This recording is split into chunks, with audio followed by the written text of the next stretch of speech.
the friendship is sharing deal. Because I want one of your McNuggets. And I need some of your Quarter Pounder. There's a deal for everyone at McDonald's. Get one favorite like 10-piece chicken McNuggets, a Quarter Pounder, or a Big Mac, and get another for just $1. Price and participation may vary. Valid for item of equal or lesser value.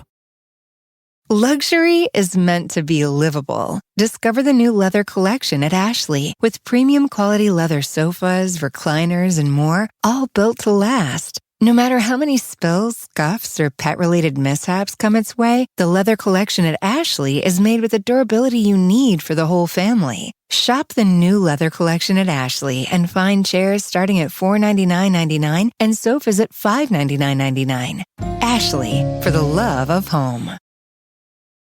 I'm Rebecca Lavoie, and this is Crime Writers On.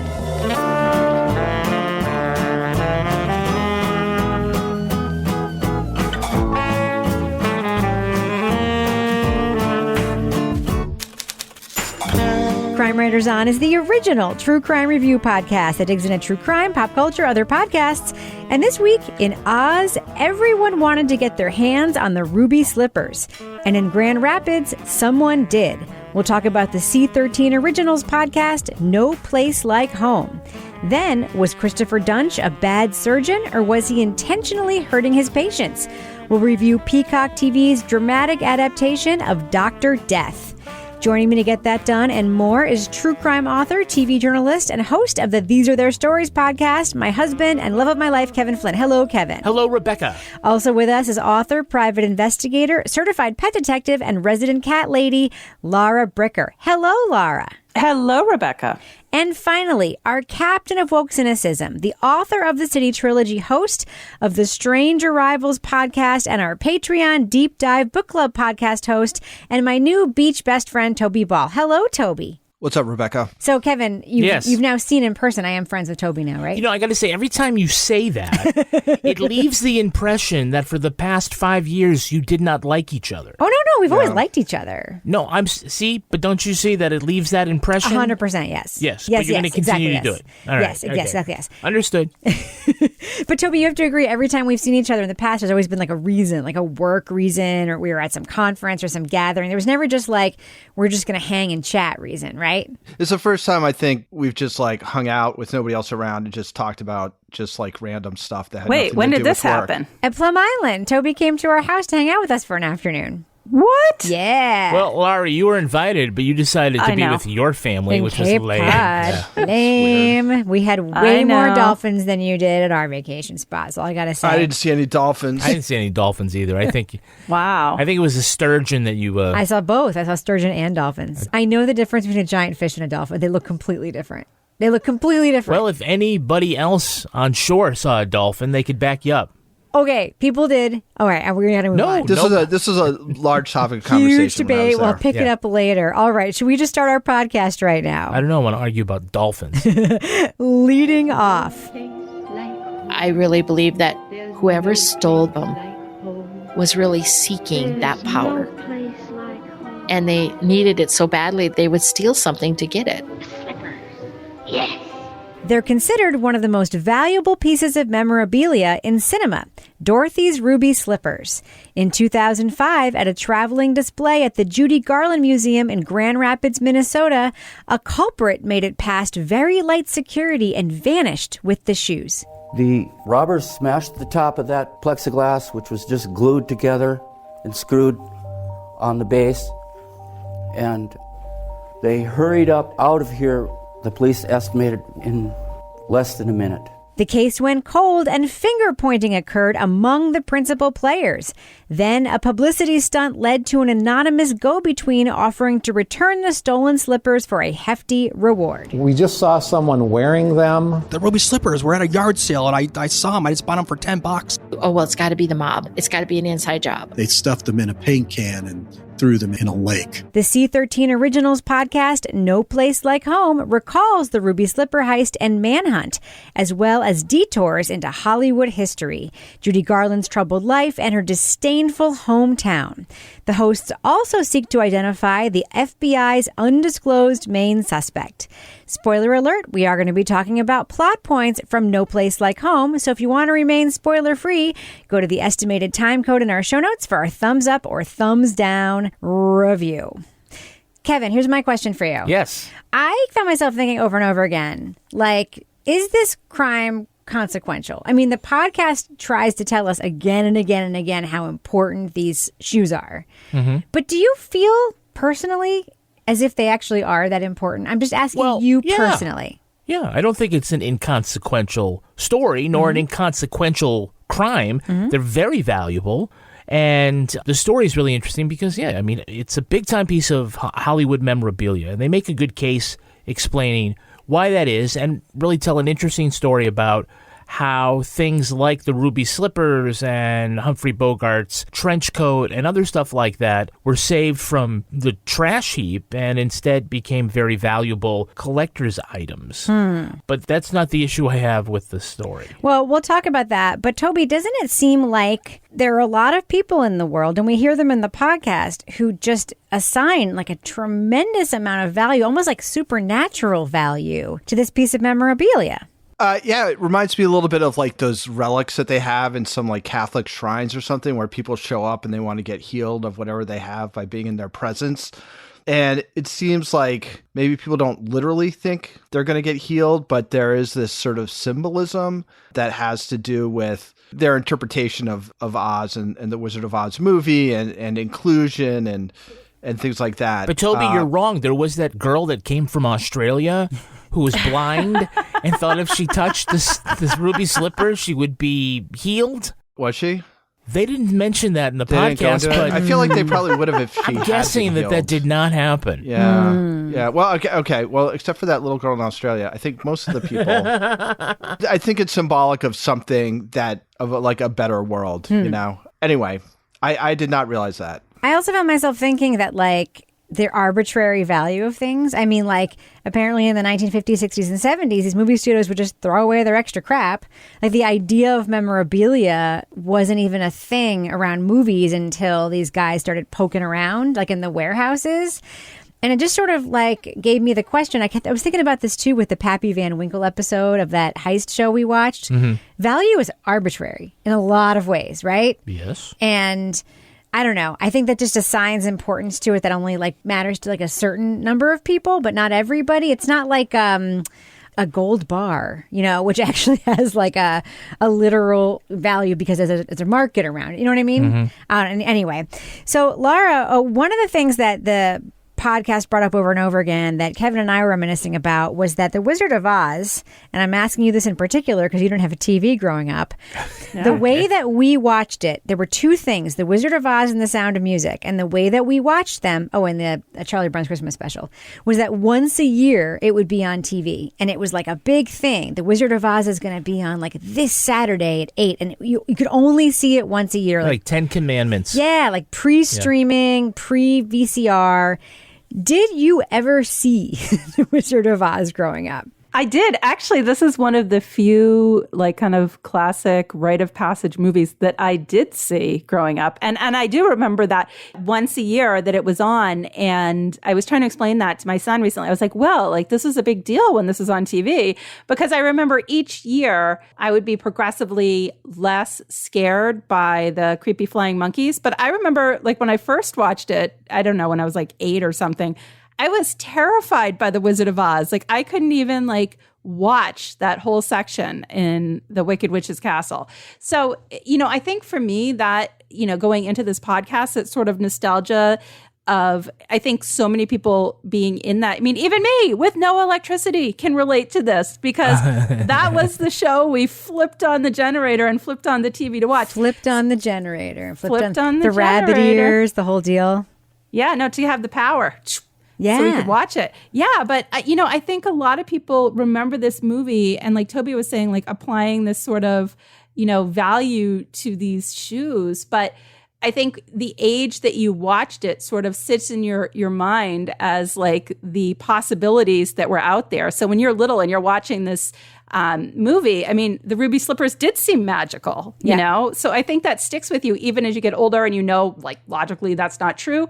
But I think so many of us that watched that show when we were young and impressionable, I mean, I feel like that sort of mystique stays. One thing I will say about this podcast is there's a lot of fantastic tape in this podcast.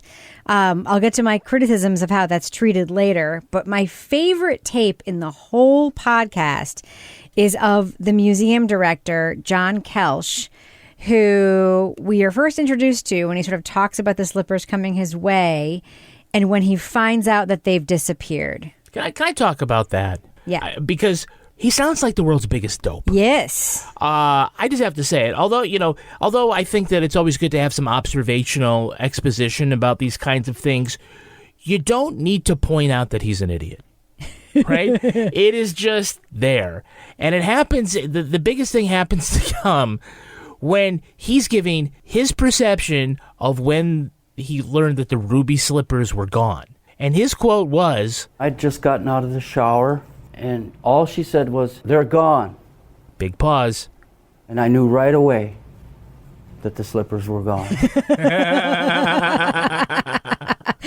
But we also hear Laura, the security at this museum where these slippers were kept. The owner, Michael Shaw, put them on loan. And he basically said, don't handle them a lot. And they interpreted that as we're not allowed to put them in the safe. And we also found out that the alarm was turned off because the guy was like, oh, we thought if we turned off the alarm because it was annoying, it was going off all the time, it would surely come back on at night. They never asked that question. The door to the exhibit was left open. What do you think of the security measures at this museum? How did they compare to, say, the Isabella Stewart Gardner Museum at the time of that heist? Yeah, I think it's absurd. Absolutely, absurd. Listening to the lack of security around these ruby slippers and then this sort of how could I be a suspect as the owner of these slippers when people think this guy is doing some sort of insurance fraud because clearly they were set up in a way that was pretty easy to steal and he did have that insurance policy on them.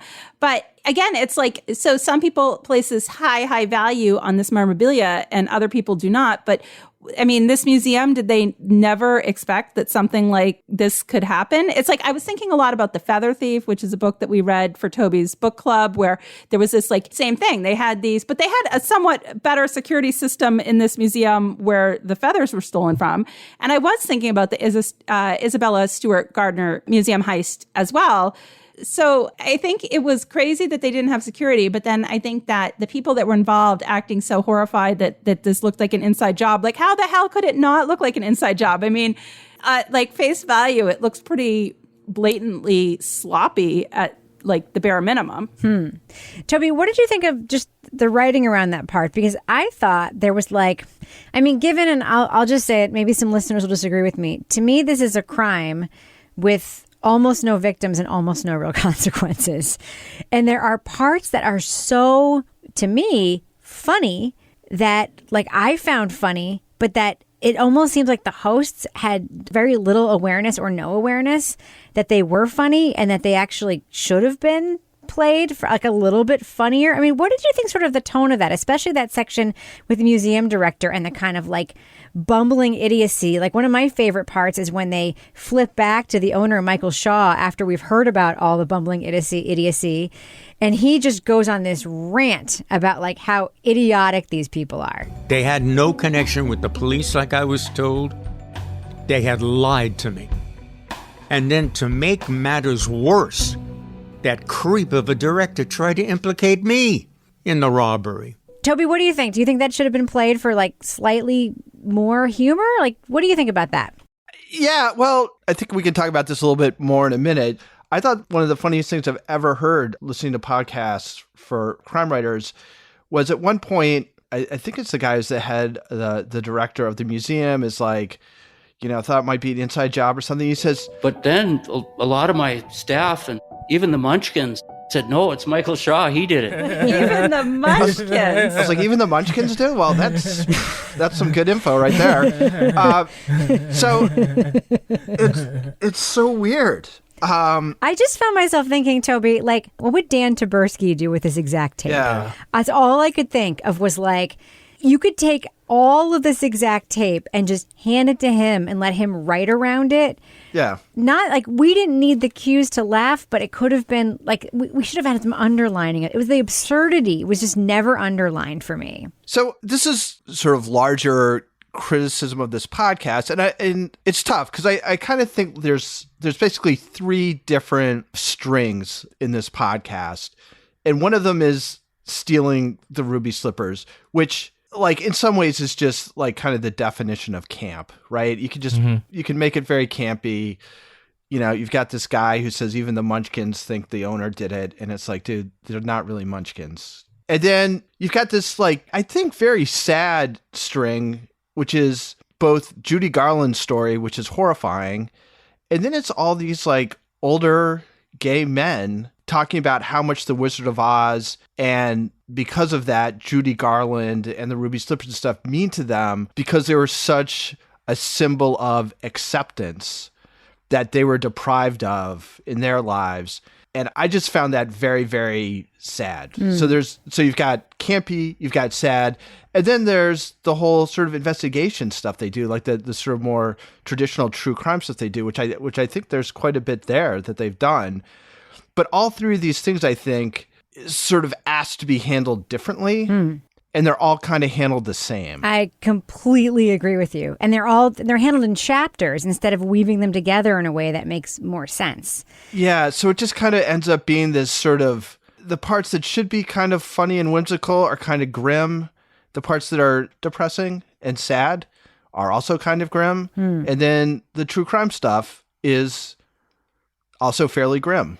So I don't know. I mean, I kind of wish there had been a little bit more variance of mood and maybe a little more thought given to how all these pieces kind of fit together, like emotionally maybe, or mood wise. I'm not quite sure how to express that thought.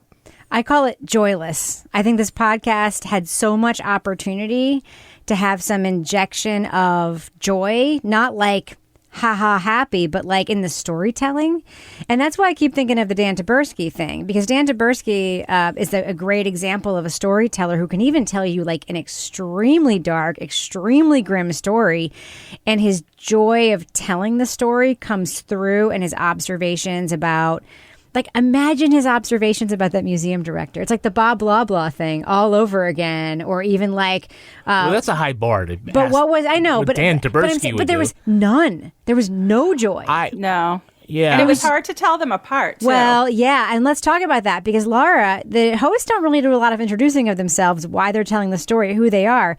It actually took me like 2 episodes to realize there were 2 people. No, I turned to you and I said, are there 2 hosts? I know. The deal was so messy, it's become the stuff of legend in the memorabilia world. One side of the story goes like this. Film icon Debbie Reynolds wanted to buy the last pair of slippers. Well, this is the whole thing. Sometimes there are 2 hosts for a reason, and sometimes there are 2 hosts just because they want to have 2 different voices. And I'm not going to criticize the fact that 2 people sound alike because that's just the way they sound, and that's that. But also, Laura, we never get a sense of like who they are and why they are telling the story, which would ground you into like why we're flipping back and forth between these 2 women, right? Yeah, I had no idea who they were, and I should have looked it up. I didn't. It reminded me of the Orange Tree, where we had like the 2 hosts that were working on the project together, and so they both got like an equal share of like the narration of the podcast when they got to that point when they were recording. I don't think it like brought anything to the podcast having 2 hosts, because if they were having like this like fun like Thelma and Louise adventure while they were investigating the theft of the ruby slippers, that would be a different thing. But they really weren't. So for me, honestly, after a while, I just didn't even pay attention to who was narrating because it was like there was no reason to. They were just there to tell the story, but I didn't feel any sort of connection to who these people were that were telling the story. Right. Well, I think Ariel was the journalist Rem Chandani. She wrote about it for The Atavist. She wrote about it for the magazine. She's listed as the writer of the podcast. Right. I'm not sure what Sayward Darby's contribution is other than as a narrator. Yep. But you're right. They sound so close that I kept thinking when they went to somebody else that it was just the same person, but dropping in an extra line from a different microphone. Like a retape. It was just that close. And it's not a criticism of the way people sound. It's just an observation that, because, hey, on Outside In, Taylor Quimby and Sam Evans Brown sound exactly the same, too. And sometimes they talk to each other. Yes. So, but they bring something different. You hear them. They sound different because they're saying something different. It does affect the way the podcast is presented. Yeah, the way it's experienced, right? The experience of it. Yeah, I'll give you that. Yeah. So, Laura, were you surprised when we got to episode, 1, 2, 3, 4, 5, 6, 7, and after sort of wrapping up the story about what happened, now we get to a new investigation. Were you surprised that there was a new investigation happening in this show? Yes. Yeah, the timeline for me was a little bit... it wasn't as finely defined as it could have been. So I think for me going in, it would have been good to know that, hey, in like 2018 or whatever, there was some new developments in this case. And we're going to get to those, but we're going to tell you what happened before that type thing. This whole ending reminded me a lot more of the Gardner Museum heist, in that it now seems like it's tied to some sort of organized crime, and that, like the paintings that were stolen in that heist, they're never going to be displayed anywhere that anybody's going to see because they're in somebody's secret collection. And I felt like the ruby slippers were in the same boat. You know, the only sort of constant thread leading up to that current investigation was that one detective was Mattson, who seems to be kind of a central investigative figure in this. But the new part of it almost felt like a different type of story. Yeah. I wish that they had teased that or foreshadowed that. Signaled it ahead of time, because they did do some legitimate legwork. They weren't just recounting something that had happened in the past. They're continuing to advance the story. But I'll tell you, if they mentioned that in the first episode, it did not register at all. It certainly wasn't alluded to anywhere else. So when it comes to episode 7, to find out, we're calling people and we're going to come with, the FBI's not naming names, but maybe we can figure it out. That's good legwork, but I had no idea that was coming. And I would have liked to have sort of known, as we're, going back down memory lane and talking about Judy Garland's funeral and who, the guy who got Robin Hood's cloak, that there was something more investigatively substantial that was coming. And I think that only because you want people to continue to listen week after week, it just seemed like after episode 6, okay, well, what's left? And then episode 7 is kind of a surprise as to where it's going. A pleasant surprise, but I would hate to have lost people along the way because they didn't know that there was something more coming. And at this point, we haven't heard episode 8, so we don't know if they land the plane, but give them credit for taking a swing.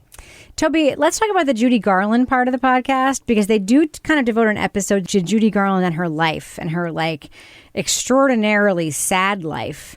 One thing that I think the podcast, I don't want to say they don't do it well, because I think they tried, but the thing that they don't really draw a direct line to how much this movie that means so much to so many people directly ruined this woman's life. And I think they did that. Well, they did, but it was I don't know. I have some issues with the storytelling. We'll talk about that in the review portion. But I found that, the Judy Garland story, I know there's just a movie about it last year that came out, and people think they know everything, but there's more there. They had her son in the podcast. What did you think of that part of the story? Just kind of hearing about this town that basically didn't want to have anything to do with her. They'd rather have hockey players in their museums than Judy Garland, the most famous star to ever come out of this tiny place. Yeah, well, I don't know much about Judy Garland at all, but I know more now. The whole thing about having to give her uppers in the morning and downers so she could sleep at night, and she's getting 15-minute lessons for her classes and stuff, and then how that kind of played out later in sort of obsessing over older men, and the stuff they have of her talking about her life is just absolutely horrifying. I mean, I thought they did a good job with that. I mean, it was a rough listen just from sort of a human empathy standpoint. I thought the whole thing about Grand Rapids was also interesting.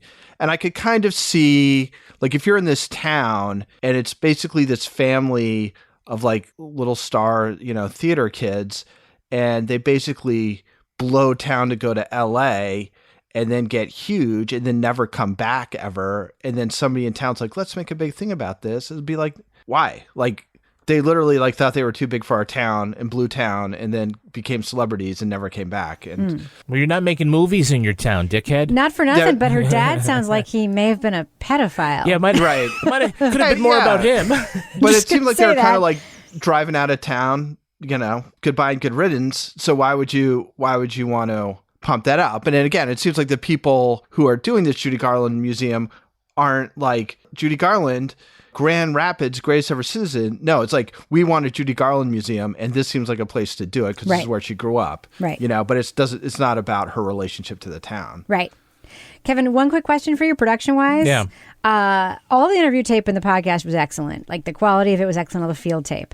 Did you find yourself surprised at how much sort of the audio of, I mean, they obviously, like, got the rights. I know you're going to ask me. The clips from The Wizard of Oz. But they got the rights to use it. They must have gotten the rights to use it. I'm just going to assume. Must have been really expensive. Let's just assume they got the rights to use it. Why did it sound like that? It sounded like I was watching it on TV. Sounded like they taped it off of a television. Only at the end of the movie does she learn that they have the mysterious power to carry her home. Oh, will you help me? Can you help me? You don't need to be helped any longer. You've always had the power to go back. I mean, those are important stuff because they are trying to use it to achieve an effect by capturing the essence of the movie or just using, a famous quote to make a point. Are you a good witch or a bad witch or one of those things? I don't know. These guys are like among the best podcast production companies. In terms of audio, in terms of sound. I don't know why they couldn't. There must have been a patch that they could have put on there to make it sound a little brighter. They I don't know. What's that, Laura? I was going to say, it kind of, when I heard it, I noticed this, like, it was pretty stark from like one to the other. But then I was like, it kind of reminded me of watching it, as a child, because it had that sort of old timey sort of feel to it, because it was more scratchy and it didn't sound as clean and crisp as audio that they might have doctored up. Do you think, Kevin, they also had to license that audio from the Judy Garland concert? I'm sure they did, yeah. Yeah. Well, good for you guys for spending I'm all that sure money they on did. licensing that stuff. Plus her very dramatic interview for her own biography. Oh my God, that was amazing. Yeah, that's insane. It was, all right, I'm just going to say I deserve some love. That should have been the first episode of the podcast. Like, No. Absolutely. No, the crime, of course. I completely disagree. What? Well, okay, here's what I think. The crime could be episode 1. The Judy Garland story should have been episode 2. That should have been way up As front. opposed to this town story. That was the most interesting. I disagree with you, but okay. All right. Let's do what we do. Let's let our listeners know. Should they check out No Place Like Home? It's a podcast from C13 Originals about the famous theft of the ruby slippers from The Wizard of Oz from a tiny museum in Grand Rapids, Minnesota. Laura Bricker, what do you think? Thumbs up or thumbs down for this podcast? This is a tough one. I definitely found parts of this really interesting, like the background about Judy Garland. I wish I lived in that town where she grew up because it sounded like her house was a very interesting place to have in town. And the theft of the ruby slippers is really interesting to me. My issue was I just felt like this was 8 episodes I've listened to. I can't remember at this point. And it kind of meandered and felt like it got bogged down. And I felt like there was definitely an opportunity to definitely zip this up a little bit more. So I'm going to go with thumb sideways, because if you're really interested, if you grew up in a certain era and watching The Wizard of Oz was like this annual sort of thing that you did, you might find this interesting. I don't know if you're going to find it interesting for this many episodes, but give it a try. Toby Ball, what do you think? I liked it. I think it could have been great. They've got, as you've been saying, they've got all these interesting interviews. I think there's a lot of different components to this, each of which I think at least held my interest. And I thought it was good. Again, I'll go back to what I said before, in that I wish they'd been able to be maybe a little more imaginative into how they addressed those 3 different sort of strings that went through it. I think the raw material is here for something great. I think what they ended up with, because it is kind of monotone in some ways, was just sort of good. So I'll give it a thumbs up. But the potential was there for it to be like a big thumbs up, and instead it's sort of a moderate thumbs up. Kevin Flynn. All right, I'm going to decide after I speak, because I'm right on Me too. the razor's edge. Me too. I wanted Lara and Toby to talk me into something, so I guess I'm on my own here. Look, I do not hate this podcast. The story is really interesting, but let's be real. It's not the Hope Diamond. It is the Ruby Slipper. So the opportunity to tell this story in a brighter way, a little more self-aware and winky, was there. Toby often says, we really shouldn't put down a podcast because it isn't something else. But I feel like, I really could have gone for something that was brighter. I love the side trips about Hollywood memorabilia and Judy Garland and all that other stuff. Truthfully, it doesn't really advance the plot other than the thing about the history of the slipper. So it doesn't really advance the story, but I do like it. And you're right, it has sort of all the elements. If I had to make a checklist of, okay, these are the things you're going to need to tell this story, they have them all. I don't know if it just comes together with a lot of flavor, but it's all there. So I guess, all right, I was going to go sideways, but I'll give it a slight thumbs up. You guys are not helping me at all. All right, I'm just going to say this. Cadence 13, C13, this group of companies, they know how to make a good podcast. We know they know how to make a good podcast that sounds great, that is good. This is really hard for me because... I feel like these reporters, these hosts, I may run into them in another situation and I might really love something that they do. This was the joylessness of this for me was such a fucking downer. I listened to it on 1.5 speed just to sort of I was like, maybe if they sound a little bit more Munchkin-y, I'll like it better. They had everything. How would you like someone to come along and pick something off of you? Exactly. The tape in this is some of the best tape we've heard in a podcast this year because it sounds like pre-pandemic tape. It's all live. They have all the law enforcement people. They have the FBI guy. They have the cop. They have the museum director, the guy who owns the slippers. They have all these fans. They have Judy Garland's son. Everything that you need is there. But it's almost like the connective tissue, this sort of joyless, sad writing that just sounded like this. It was like blah, blah, blah, blah, blah. Great clip.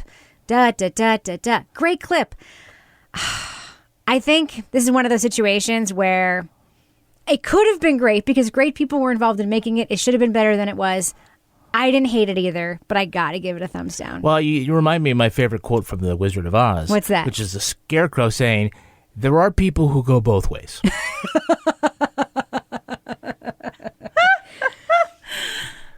Do you ever meet someone who seems kind of off? Whether it's a creepy neighbor or a random phone number that keeps calling you, Truthfinder has you covered.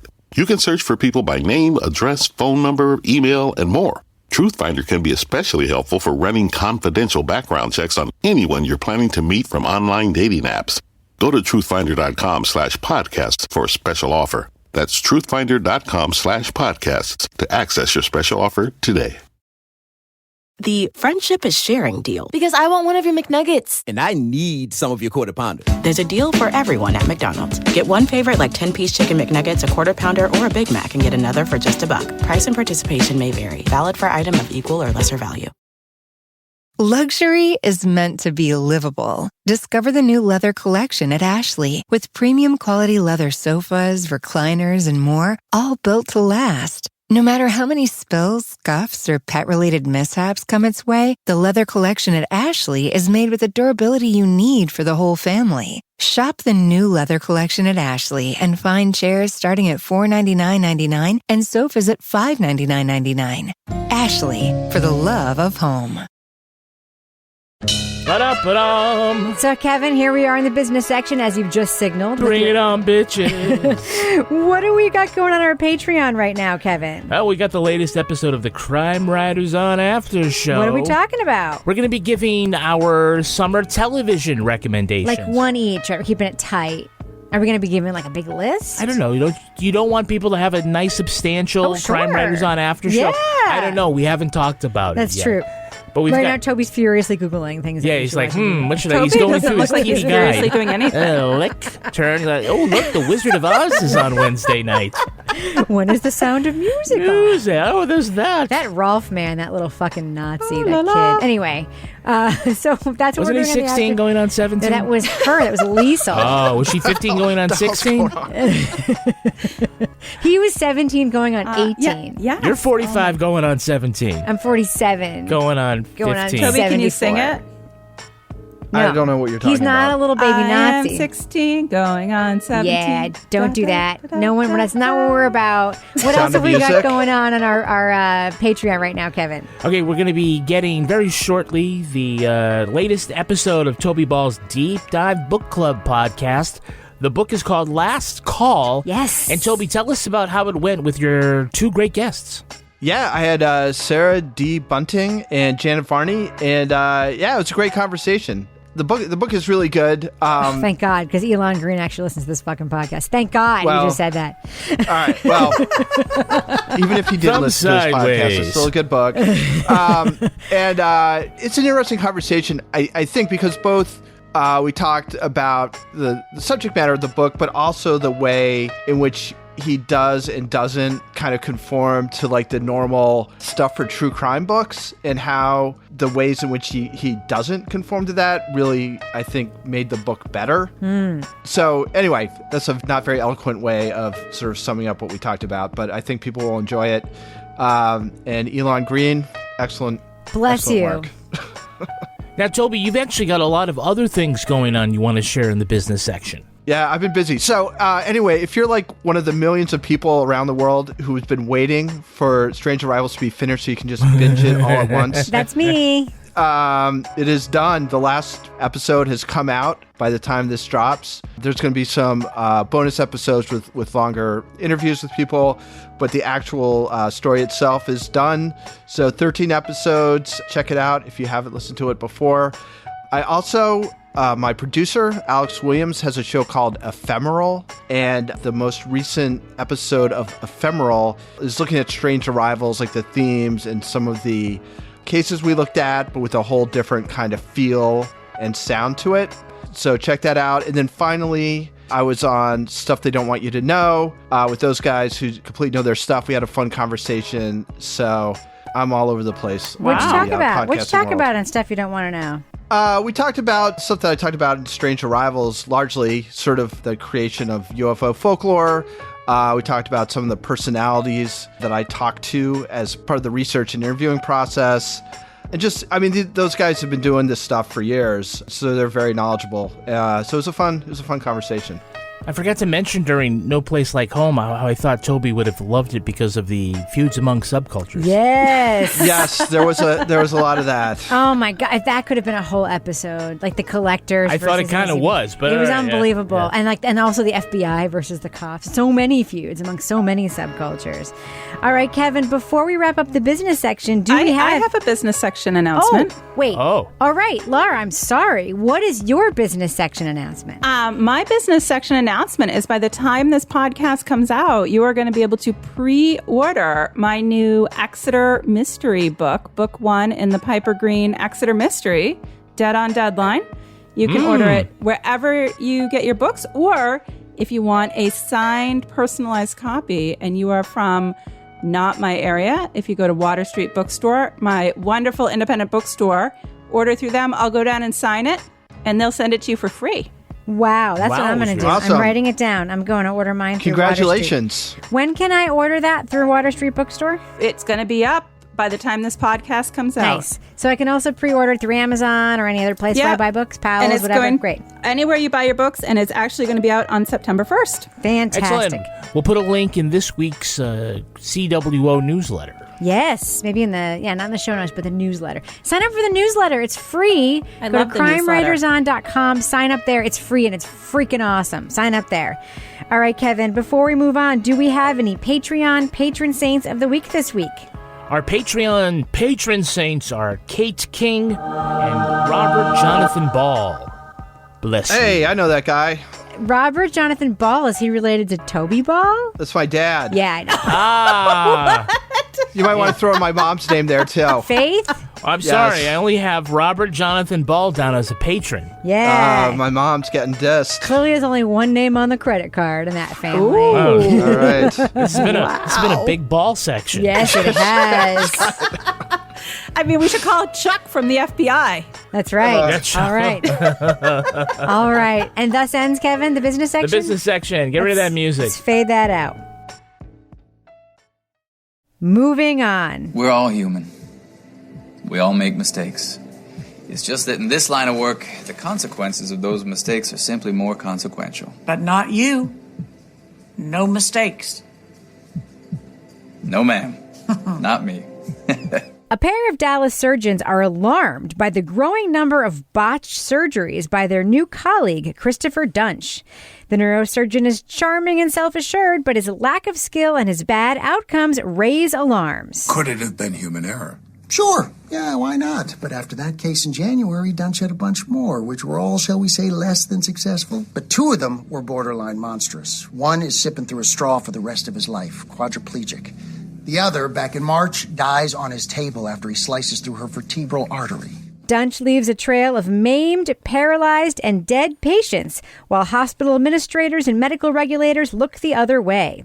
The pair convince a prosecutor the only way Dunch could bungle the surgery so badly would be if he were doing it on purpose. I don't know medicine.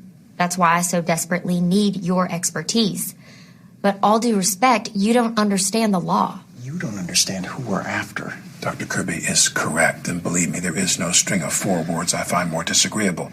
The Peacock Originals 8-part dramatic adaptation of Dr. Death features Alec Baldwin, Christian Slater, and Joshua Jackson as Dunch. It's the medical procedural soap opera buddy movie think piece courtroom drama of the summer. Does it live up to the classic Wondery podcast it's derived from, or is it even better? Spoiler alert, we are going to be talking about plot points for Dr. Death, so to remain completely spoiler-free, even though this is a story that was in the news and also on a podcast, go to the time code listed in our show notes to hear a thumbs up or thumbs down review. Kevin? Yeah. This is 3 things or 4 things. So here's what I think it was. Starts as true crime, then it's a buddy movie, then it's an arty movie, then it is a procedural, like a courtroom procedural. It has a lot of different techniques and styles. It's bananas. Well, really, there are 3 acts to this. You've got the discovery of the past. You have the present attempts to rein in Dr. Dunch by both the authorities and by these 2 doctors. And then we have the trial to stop him. But it does employ a lot of different things, and you're right. There is a definite buddy comedy kind of partnership between Alec Baldwin's character, I think it's Dr. Henderson, and Dr. Kirby, who's played by Christian Slater. Who's fucking fantastic. Yeah. Fucking caveman could do it, am I right? Got the patient opened up, disc sitting right there, shiny red bike under the tree, Christmas morning, just waiting to be plucked out and the device plopped in. Now, what would you do? What would you ask? I'm decomposing here, Dr. Kirby. People tell me I have the flair for the melodrama. I can't imagine why. I like to call it passion. What would you ask for? A scalpel. Fucking ain't right you would. Everybody would. This yacht's asked for a double action rongeur. But also, Toby, there's some stylistic changes. Right in the middle of the series, it kind of gets really cheeky. When Dr. Dunch moves to Dallas, for instance, there's a whole opening that replicates the opening of the 80s TV soap opera Dallas. There's sort of 2 episodes in the middle of there that, like, stylistically are completely a left turn from what we've seen in the first couple episodes of the series. I'm curious, Toby, what did you think of the many tonal shifts that happened in Dr. Death? I thought it was good, and I think there's been sort of a trend towards that in these kinds of series, and I don't know if it started with Watchmen or what, but it, there is these different feels to things, and I think that keeps things interesting. One thing, the beginning of one of the episodes, I think it's the beginning, it's where they're at a reception for Dunch when he moves to this new hospital. Yes. Mm-hmm. There's a whole bunch of weird stuff going on. You're like, why is that guy here? Why is that guy there? And then there's a scene where you're underneath, like you're looking up through the floor as Glass he walks. Floor, yeah. And I was like, what is this? Like, why are they doing it like this? This doesn't make any sense. Like, nobody could this isn't actually a point of view. And I was getting kind of like annoyed with it. And then when it turns out, it was just like Alec Baldwin imagining what it would be like. It was I a dream sequence, like a 20-minute dream sequence. I was like, Do you notice it was really one long shot until they got to that part? I didn't notice that. One continuous shot. I mean, it was just super clever. Like when it was done, I was like, oh shit. Like that totally makes sense now that you know that it is imagining things. Toby, one other thing that's going to blow your mind. Did you notice the title of that episode? It was called An Occurrence at it's like Kirby's Owl Creek Bridge or whatever. It's like Occurrence at Owl Creek Bridge. Yeah, exactly. Because there's another one that was Doc Ellis. Right, like Doc Ellis, the basketball player / coach. Yeah. No, he was the baseball player who thought he wasn't pitching one day and took LSD. That's right. Yeah, and then pitched a no-hitter. Yes. I'm thinking of Doc Rivers. Sorry. Doc Rivers. That would have been a different That's episode. sportist. Yeah. So I thought I was really surprised by how much I enjoyed this. Now, Laura, one of the things that was so interesting to me about this show, aside from the fact that I think the 3 male leads on the show are all fucking incredible, by the way, Joshua Jackson, Pacey for Life, all that aside, was the amount to which the show humanized pretty much every character, especially Christopher Dunch. Like, they sort of set us up to think he's a psychopath. He's cold-blooded. He's this. But we see so many intimate scenes of him trying to get his, dad's approval. There's a couple of points where it really seems like he's trying to do better. And I found myself thinking, why are they doing this? Why are they making me, like him? And then I realized that's actually really smart because it's not the typical true crime thing of cold-hearted snake villain, we just hate him. What did you think about that, extreme humanization? I thought this was, in a different way, more engaging than the podcast. The podcast was just, horrific when we heard the story for the first time. But this, they turned it into, a medical thriller in the way that it was told, and that we have a villain. I definitely felt a lot more sympathy for him this time when you see his father, coming down hard on him. But then at the end, I was kind of glad his father was coming hard down on him. But, we also see these side characters that didn't play as big a role in the podcast, or if they did, they didn't feel as three-dimensional to me. So we have the prosecutor going for this case. We have this bromance with Christian Slater and Alec Baldwin, teaming up. And then obviously we have the father, and he feels like a real character in this. I really felt like that relationship between him and Chris, even when Dunch is fucking up beyond belief, he goes and bails him out. But I think it added a layer of suspense to this that wasn't in the podcast because you were more emotionally connected to all these characters that were involved. Speaking of suspense, I want to stir up some shit about about the very first shot. Why are you the stirring up shit, man? Well, I just want to see what you think. The very first shot is a shot of Dunch in prison. And then we go to the story. I feel like that for a lot of people who are going to come to this without having listened to the podcast, that they just gave away the ending. So instead, while you're watching this, instead of wondering, is he going to get away with it? You're just wondering, how do they end up catching him? And I think it took away some of the urgency and some of the peril of the whole thing. Does anybody think it's a little thing? No, I would have taken that out as well. What do you guys think? No, I agree with you. I do agree with you. Am I overthinking it? Well, so I guess when I think about why did they make that choice, because it's not the obvious choice. I don't know if part of it is to change your attention from is he going to get caught or is he not going to get caught to how does he keep going for this period of time? How does he not get caught earlier? How does this continue? And maybe that's what they want you to think about. But I don't know. I mean, I'm pretty much with you. I mean, I wouldn't. You wouldn't start The Usual Suspects with Kevin Spacey skipping down the street, right? Yes. Right. I am Kaiser. So I just, it's more a matter of agreeing with you and trying to put myself in the heads of the people who are putting this thing together. They made a lot of great creative choices. That one, because it's the very first one. I think Laura had thoughts about that too. Sorry, right, Laura? Sorry, Laura. Yeah, no, I agree. And I agree with all you said, because like I was saying before, I did feel like there was more of a level of suspense watching this, a medical thriller sort of docudrama. But at the same time, when you do see that first scene, even if you know what's going to happen, because we obviously knew what was going to happen in the story, I don't think that was the best setup for it in terms of maintaining that level of suspense and sort of angst as you are watching this and like wondering, oh my gosh, especially when you see this, this young prosecutor who's trying everything to like, get this guy. We know eventually she's going to get him. So, that does take away some of that theatrical, you know what I'm saying? Yeah. Yeah. Michelle Shugard is the real life prosecutor portrayed there by Anna Sophia Robb in her Who little is, basketball gym. Violet Beauregard. Yes. Young Carrie Bradshaw. Yes. Yeah. By the way, Toby has thoughts. We were on vacation and I said to Toby, I'm like, I'm dying to know what you're going to think about this. Like, text me while it's happening because I'm dying to know what you're going to think because it's just so fucking weird in like a bananas way. And Toby sent me a long series of texts about how he did not believe that Pacey was convincing as a football player. So Toby, let's talk about your feelings about when directors or filmmakers try to do sports in a non-sports thing with non-sports actors. No offense, Joshua Jackson. You may have played football. I don't fucking know. You're done. No, Coach, I got this. No, you don't got this. I got this, Coach. Seriously, one more try, please. We cross plug 0, hit the egg gap. One more try. I don't feel like he probably played football. But did the lawyer play basketball the way she was throwing him up like that? With 2 hands? She was sort of like a 4th grader learning how to Yeah, shoot. she's like, I like to unwind by playing hoops.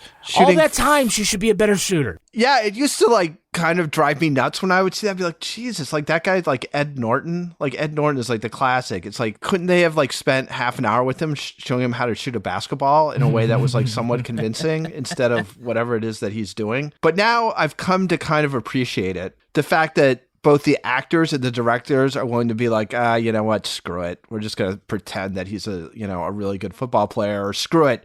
She likes to unwind playing hoops, and we're going to show it by having her take 5-foot set shots and look like mildly sweaty. So I embrace it now. You know she gets dunked on for real, though, right? She's like 4 feet tall. Stops, goes to throw at someone, goes, swat! To anybody, mouse in the house, just going to post her up. You had thoughts about the sports, too. Well, yeah, look, last week in our feed, we did our classic rewind of our original review of Dr. Death. And one of the things I talked about was that scene in the podcast that we're talking about where he couldn't get the drill down. And so he kept asking to go back and do the drill. And a lot of people at the time took it as, oh, look, he's a hard worker. And my observation at the time was like, no, he's an asshole because he's selfish and he's keeping the whole team down. I have a completely new observation on What's that that? When you see him, in the dramatic version here, when you see him running at the tackling dummy and it says go right and he can't go right, it leads me to believe there is something that's a red flag about his ability to be able to do the surgery. Oh, so he some can't kind of spatial thing. That's actually a good observation. You know, it's like, oh, well, no wonder he can't go in and he's hitting these arteries and whatever the hell. He can't run right.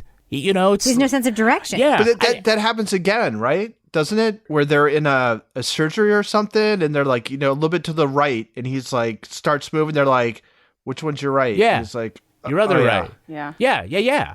I mean, it's as opposed to being illustrative of his personality. I think here that like we have a real red flag about his ability to do shit. And you need to be able to do shit to be a surgeon. You need to know your right from left. That's for fucking sure. Yeah. Laura, I do want to talk a little bit more about the characters here because they, I think, are just so fleshed out and so fucking interesting. Let's talk about Jerry for one, because in the podcast, I mean, I liked the podcast, but the podcast just tells the story, and the podcast is more about the malfeasance of the medical system, like letting him go and his deeds. This gives us an opportunity to dig a little bit more, and even though it's fictional, into who these people were. And we first see Jerry, and he's this, like, for lack of a better word, sort of like loser who lives in Dunch's town. He comes back. He's having this big drug-fueled party at his Nana's house. And he just sort of gloms onto him and, like, really depends on Dunch to sort of be his ticket and would do anything for him despite not having a lot of skill, as demonstrated in the scene where he, like, is trying to make the film for the practice and he keeps, like, jumping into the room in the middle of shots. What did you think of Jerry? And it feels more consequential to me when we know what happened to him. Yeah, I felt horrified by the Jerry situation when we listened to the podcast, because it's like, this is somebody that, was related to him. This is somebody that he was close with. And the fact that, he's basically quadriplegic now for the rest of his life because Dunch fucked it up. But seeing Just interrupt you for a second. He died in 2021, guys. Oh, he did? Jerry did? Yes, R.I.P. Jerry. Sorry, I looked it up while we were watching it. Yeah. So go ahead, Poor Laura. Jerry. But I think, watching this, where we see this friendship or this relationship between Jerry and Dunst, and you watch how, he basically follows him out to Texas, and it kind of looks like he lives in his house and he's helping out with everything that's going on, but he's so dedicated and devoted to him. And then that scene where he's then in the bed and he's after surgery and he realizes something's wrong and he's calling for him and he doesn't come. I can't feel shit. Chris!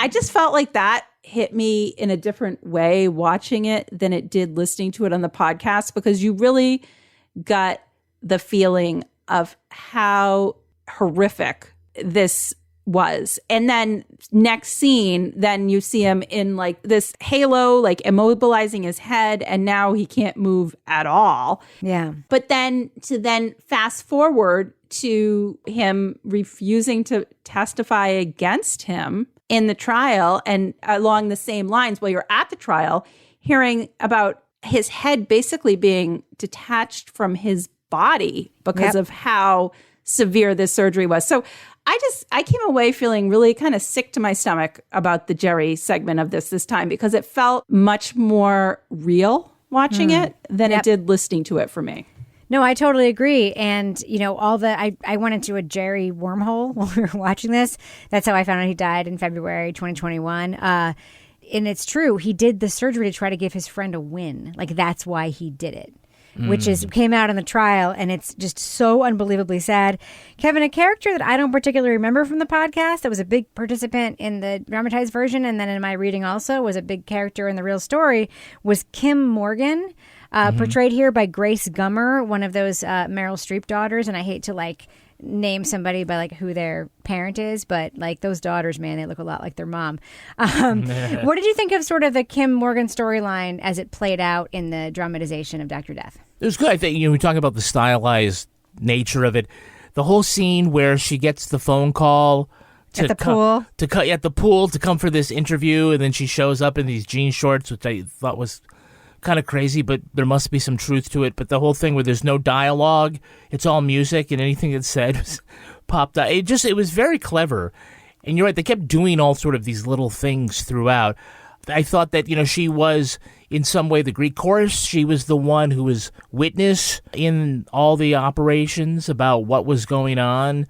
And, of all the people that sort of beat themselves up about it, Dunch did not, but she did. And so, they don't explain why she sort of left civilian medicine and joined the military to practice medicine. But, I think one can infer that she felt like she didn't belong in one place and needed to belong in another. Now, Toby, one of the things that I've seen people talk about the show that I thought was super interesting, but may not be for everybody, is the incessant time jumps in the storyline. It's like constant. And we become very familiar with 6 patients by name, by face. There's 3 in the first episode. We see them in the waiting room together. We see them sort of back and forth in these cases. And then we also see jumping back 5 years and then forward 2 years. I wasn't particularly bothered by that. I just decided to ride the wave and go with it. Do you think that is confusing for the viewer to sort of have this incessant number of time jumps during this show? So I guess what I would say about that is, if I was a writer for this show, I think I would probably be uncomfortable with the demands it puts on people watching it to keep track of it if you really are trying to make a point by all that stuff. As a viewer, I'm just like you. I was just kind of all right, I'll pick up from some cues where this is, because it wasn't like it was 1987 and 2004, or it wasn't like True Detective season 1, where it was like these clearly two distinct periods of time. It was like 2 years ago, 6 months later, 18 months before. It was all in this really tight timeline. It was all happening within a few years. So it was really about like, is this happening before an event or after an event? So I again, like, it didn't really bother me too much, but I don't know if the writers, when they were putting it together, were like, oh yeah, and then people will be able to, see, they'll figure this out because of this and this out. Like, if we make the date really big, on the screen. That didn't. I didn't totally get the reason for the whole thing, but it didn't bother me. So I just have one final question for everyone. Now, granted, I'm talking about the fictional version of Dr. Death and what we saw on the screen. Although from all the research that I've done, which I did way more research after watching this than I did after listening to the podcast, because I was just fascinated about all the details and whether or not they were true. And many of them were very on point, except for the fact that he had two kids. He had two kids with that woman instead of one. Anyway, every other fact that I checked out seemed to kind of check out. So just from the way that the character is portrayed in the show and his relationship with his dad and everything that we kind of see happening, I think the podcast tries to frame Dr. Dunch as just a straight psychopath, more so of a psychopath. The show tries to give us that perspective through our buddy friends, Kirby and Henderson. It seems like there may have been something more going on. Narcissism, some sort of like mental deficiency. I'm just curious. Do you guys think Dr. Dunch, the version of him we saw in this, woke up in the morning wanting to maim or kill people? Toby, what do you think? It's a tough question because I don't know if he wanted to, but the fact that he was going to didn't bother him. I mean, it's sort of, I think at one point they talk about like a drunk, sort of compare it to a drunk driver. But this almost seems like it's even different than that. It's like just knowing that you don't know how to drive and getting in a car, just realizing that you could most likely will cause a crash, possibly a fatal crash, but you just go ahead and do it anyway, because what the hell? And you're telling everyone you're perfect. I'm a perfect driver. I'm a race car driver. I've never had any accidents. Yeah, I don't know why the fuck didn't that guy get out of my way? So yeah, I don't know. I mean, I think they do try and keep it a little ambiguous. To a certain extent, it seems like a distinction without a difference. He doesn't have the empathy for other people that you would expect to have in a surgeon who's opening up your back and messing around with your spine. Or your mom's back. What do you think, Laura? Do you think the show portrays him as a straight psychopath, as a narcissist, something in between, somebody who's really damaged? I'm just curious about your takeaways. I think something in between. I mean, I think he's the narcissism comes through, and the grandiose sort of mania, the doing drugs all night, staying up all night, getting into this like super up period when he's going in to do these surgeries. But the part that's hard is like, I don't think he's going in being like, I hate people and I am going to fuck them up. I think that the lack of empathy comes through so strongly in this, in terms of like, he doesn't give a shit.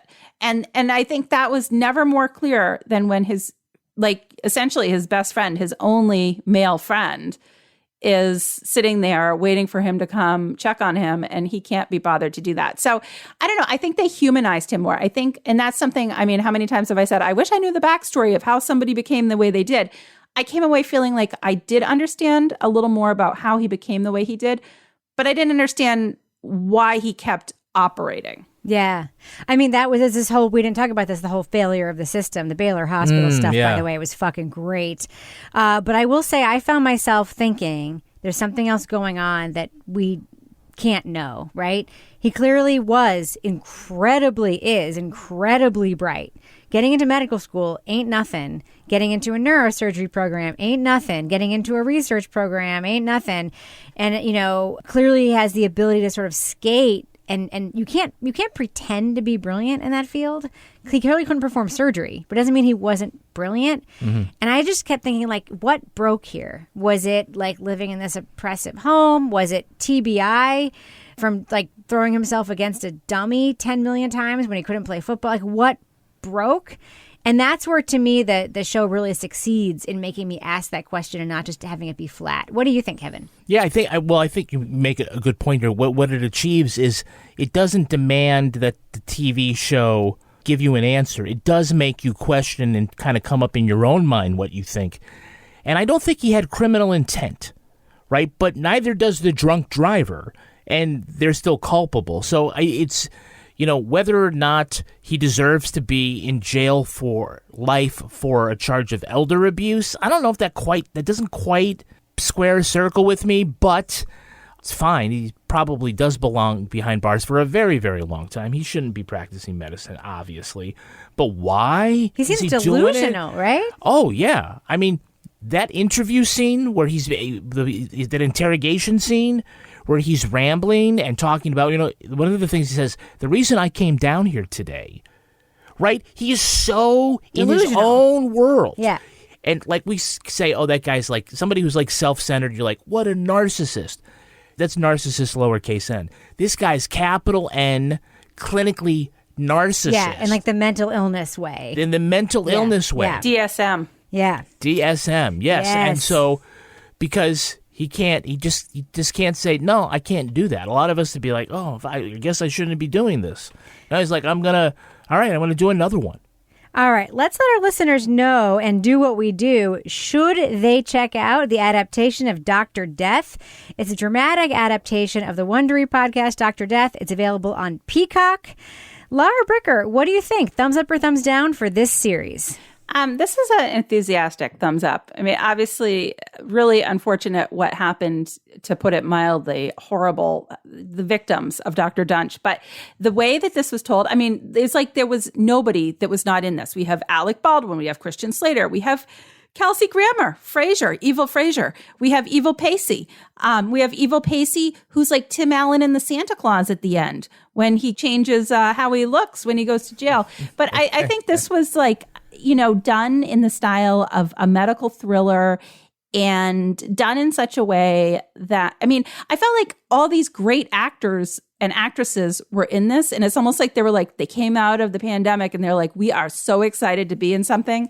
We're just going to, and I'm like, these people, I just felt like everybody did such a good job with their role in this, but it was also really engaging. And, I just thought it was really well done.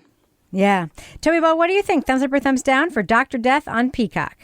We didn't even talk about Josh Jackson's prosthetic jowls. Yes, his prosthetic puffiness. Yeah, the Tim Allen thing. Disturbing. He got a little bit Matt Gaetz-esque with those big face. That hair, yes, he's totally Matt Gaetz. Sorry, Josh Jackson, that's not you. It's you with the prosthetics. Yes, although he did like women who are older.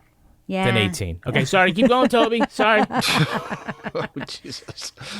Yeah, so I really like this. I like this a lot more than some other sort of more critically lauded stuff that we've talked about in the last few months. I thought it was excellent. I thought it was inventive and engaging, and, there's a lot of really good actors doing some fun scenery chewing. Yes. Mm-hmm. Alec Baldwin and Christian Slater seem to be having like the best time doing this.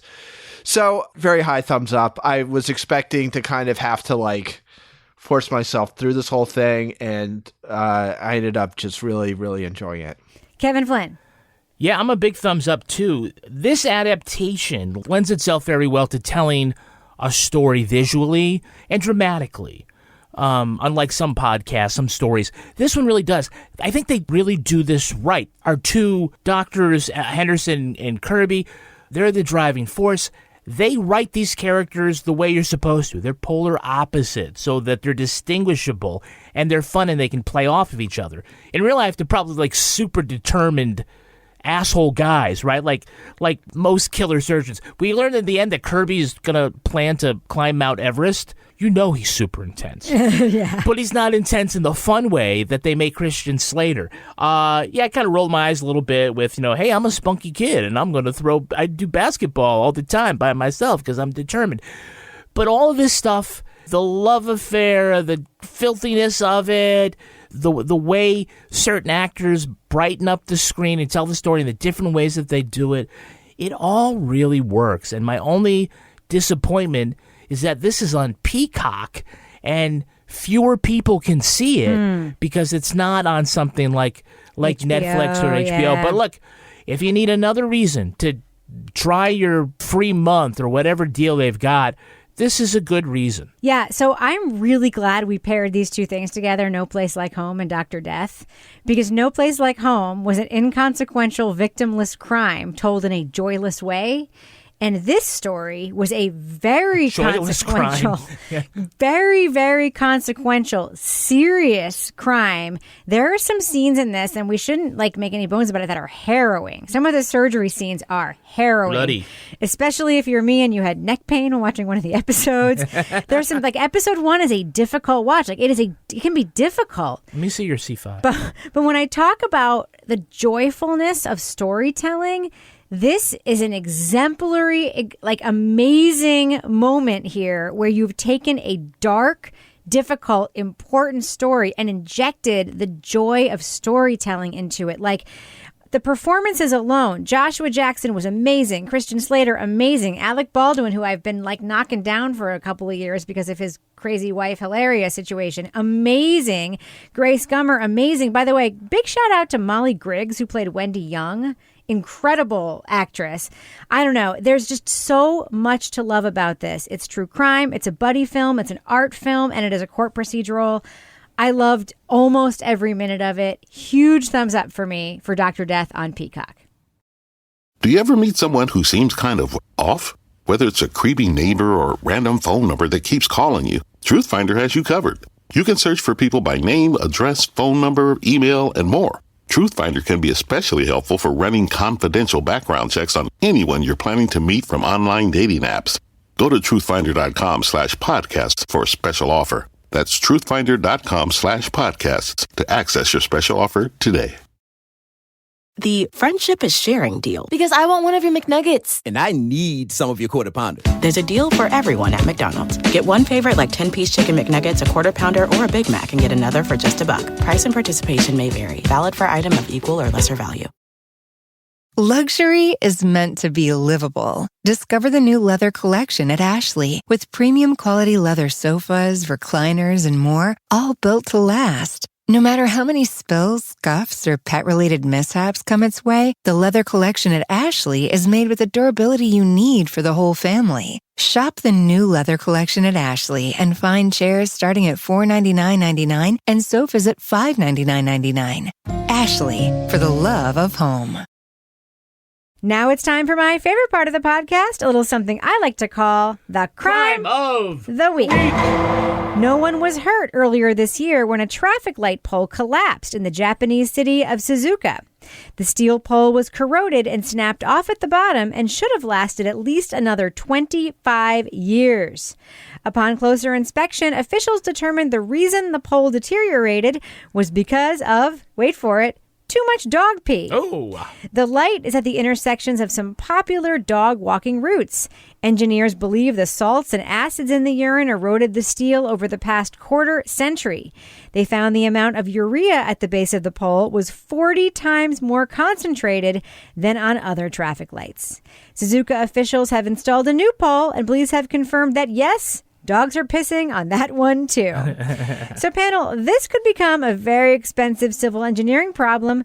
What else can the city do to protect their infrastructure from dog tinkle? Laura Bricker, what do you think? Oh, my God, you guys. It's so good I took that cat detective class last year. Yeah? Because we learned about something that could help in this situation. Well, it was more for coyotes, but there is actually this thing you can get that's a motion-activated sprinkler.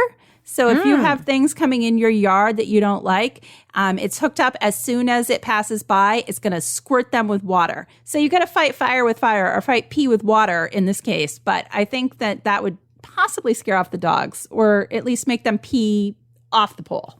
We'll contact the embassy. Toby Ball, what do you think? What else can the city do to protect their infrastructure from dog tinkle?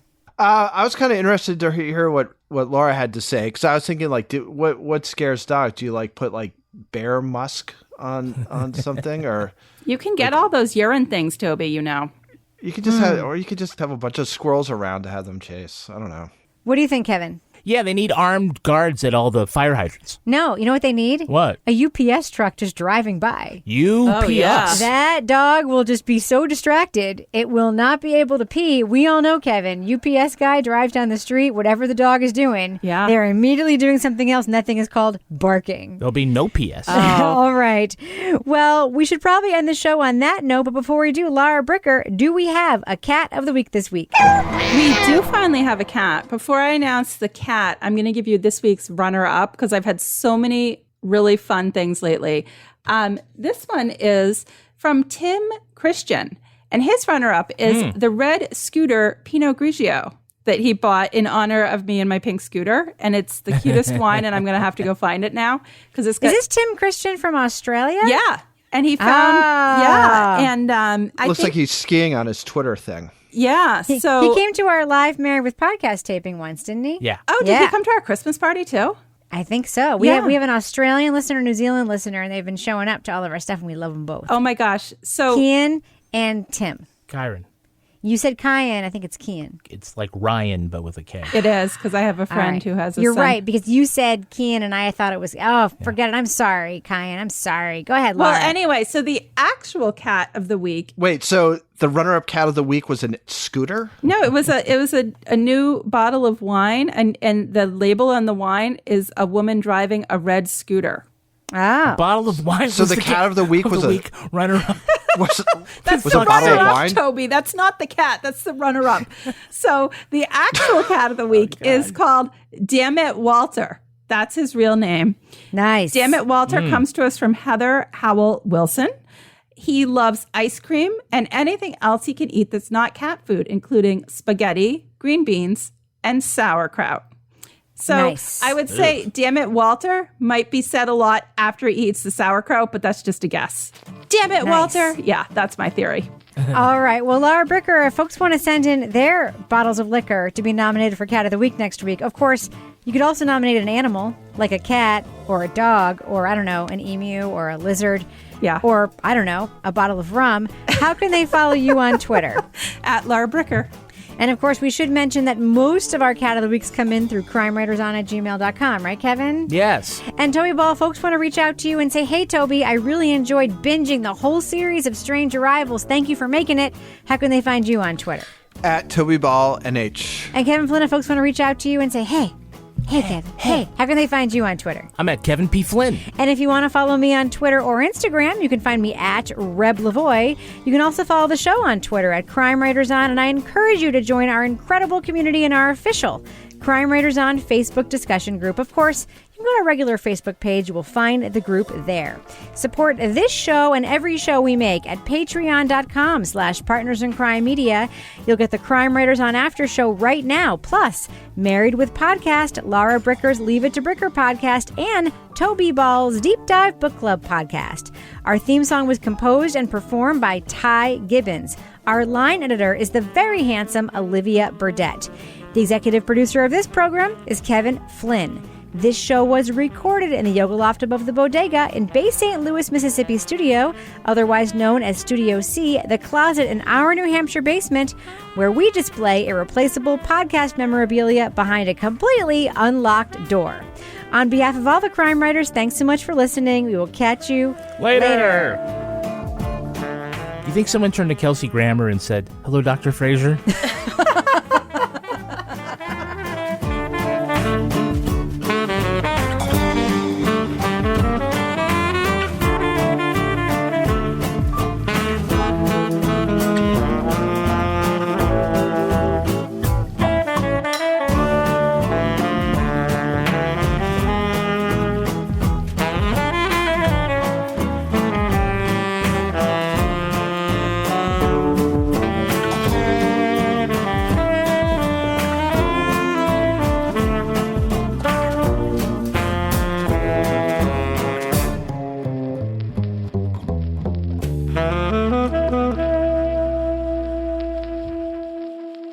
Partners in Crime Media.